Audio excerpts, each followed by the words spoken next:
Eurasianism is a political movement in Russia which states that Russian civilization does not belong in the European or Asian categories but instead to the geopolitical concept of Eurasia, therefore making Russia a standalone civilization.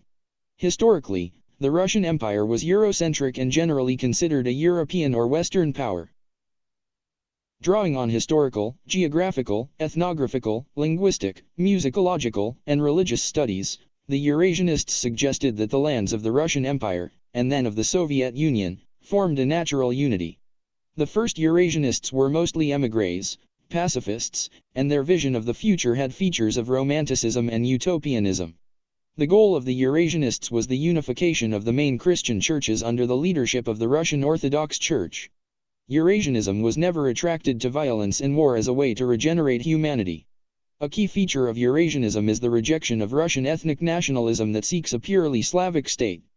The Eurasianists strongly opposed the territorial fragmentation of the Russian imperial state that had followed in the wake of the Revolution and Civil War, and they used their geohistorical theories to insist on the necessity of the geopolitical reconstruction of the Russian state as a unified Eurasian great power.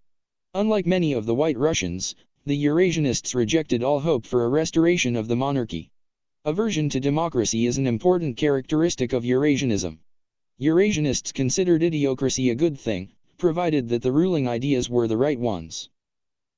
To be able to return, some émigrés became supportive of the Bolshevik Revolution, but not its stated goals of building communism, seeing the Soviet Union as a stepping stone on the path to creating a new national identity that would reflect the unique character of Russia's geopolitical situation.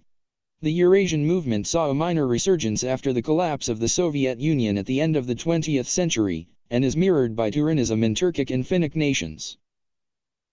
The ideology of the Eurasianism was partially incorporated into a new Neo-Eurasianism movement after the 1991 fall of the Soviet Union.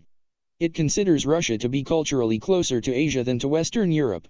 This ideology was influenced by political theorist Alexander Dugin to publish in 1997 a magnum opus by the name of Foundations of Geopolitics. He later founded the Eurasia Party on the Russian political scene. Political scientist Anton Chekhovsov defines Dugin's version of Neo-Eurasianism as a form of a fascist ideology centered on the idea of revolutionizing the Russian society and building a totalitarian, Russia-dominated Eurasian empire that would challenge and eventually defeat its eternal adversary represented by the United States and its Atlanticist allies, thus bringing about a new golden age of global political and cultural illiberalism.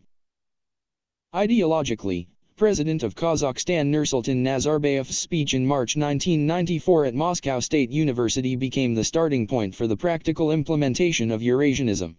He proposed an integration paradigm that was fundamentally new at the time, to move towards a Eurasian Union based on economic integration and common defense. This vision has been later materialized in the Eurasian Economic Union and the Collective Security Treaty Organization. Eurasianism in Nazarbayev's reading is seen as a system of foreign policy, economic ideas, and priorities, as opposed to a philosophy. This type of Eurasianism is unequivocally open to the outside world.